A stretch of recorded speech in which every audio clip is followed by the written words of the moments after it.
एक बार नारद जी के मन में आया कि प्रभु अपने घर गृहस्थी का पालन कैसे करते होंगे, अपने उत्तरदायित्वों का निर्वहन कैसे करते होंगे।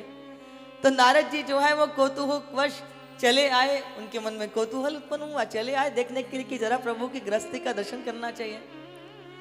अब बंधु सबसे पहले वो रुक्मणी जी के महल में पहुंचे, क्योंकि रुक्मणी बड़ी थी और कहीं ना कहीं भाव ये भी था कि कहीं ना कहीं हो ना हो पर प्रभु रुक्मणी को ही प्रेम सर्वाधिक करते हैं, क्योंकि जो रुक्मणी है वो बड़ी सुशील है। इस मिथास से उनके मुखारबिंद पर सदैव बना रहता है और कहीं ना कहीं साक्षात रुक्मणी जो है लक्ष्मी जी का ही तो स्वरूप है। तो नारद जी पहुंचे, यहां पर जो थे प्रभु अपनी शैया का त्याग कर रहे थे। नारद जी को लगा कि मुझे लगता है मैं थोड़ा जल्दी आ गया, शीघ्र आ गया, अभी तो भगवान अपने नित्य कर्म से मुक्त नहीं हुए और मैं इतनी भोर में सुबह सुबह उनके पास आ गया। इससे पहले ये मुझे देखे मैं यहाँ से निकल के चलता हूँ। और मन में जैसा विचार कर रहा था, हो ना हो प्रभु रुक्मणी जी के महल में मिलेंगे तो रुक्मणी जी के महल में ही मिले हैं। ये छुप छुपा करके जाना चाहते थे, बच के जाना चाहते थे, प्रभु की दृष्टि इन पर ना पड़े। लेकिन भगवान की दृष्टि से भला क्या छुप सकता है, भगवान ने देख ही लिया। अरे नारद कहाँ जा रहे हो, आए हो तो तनिक बैठो, थोड़ा हरी चर्चा करो, कुछ सुनाओ क्या हो रहा है। नारद बोले प्रभु अभी आप नित्य कर्म में लगे हुए हैं, मैं अभी आपको प्रणाम करता हूँ, तब तक थोड़ा भ्रमण करके आता हूँ, आप भी मुक्त हो जाइए, आकर के पुनः आपके पास प्रणाम करने आऊंगा और आपके पास हरी चर्चा करूंगा।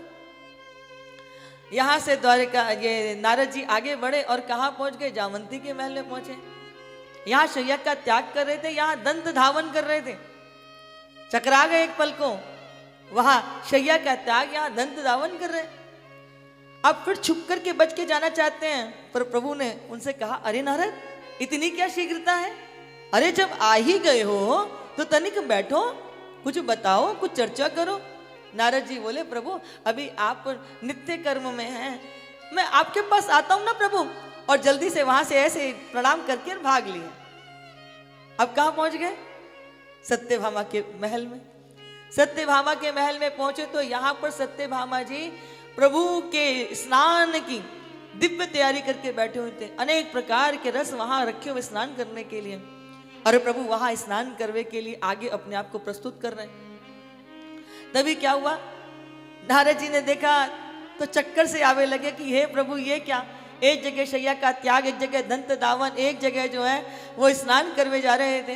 तो अब की बार भी ये यहाँ से जावे लगे निकल के, तो प्रभु ने हाथ ही पकड़ लिया। अरे नारद इतनी भी क्या जल्दी है, इतनी भी क्या शीघ्रता है, आए हो तो बैठो, थोड़ा चर्चा करो।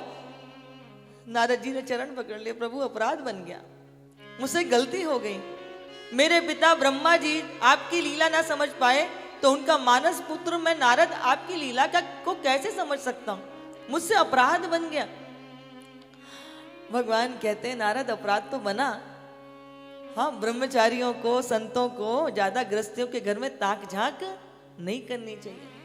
कोई जिज्ञासु आपके पास आवे, उसको कोई दुख है, कष्ट है, उसकी कोई इच्छा है, कोई जिज्ञासा है, तो उसका समाधान किया जावे।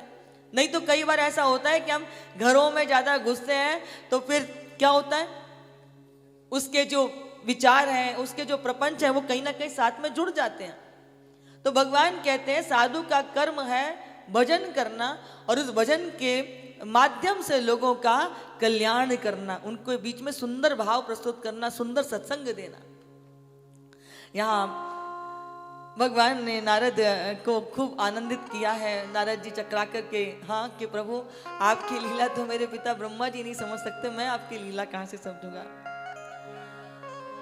आगे बड़ी सुंदर पावन कथा आती है कि प्रभु जब से ब्रज का परित्याग करके गए थे देह से, क्योंकि ये जो वृंदावन है, ये जो ब्रज 84 कोस है, ये तो यहाँ का कण कण, यहाँ का रोम रोम श्री कृष्ण ही है।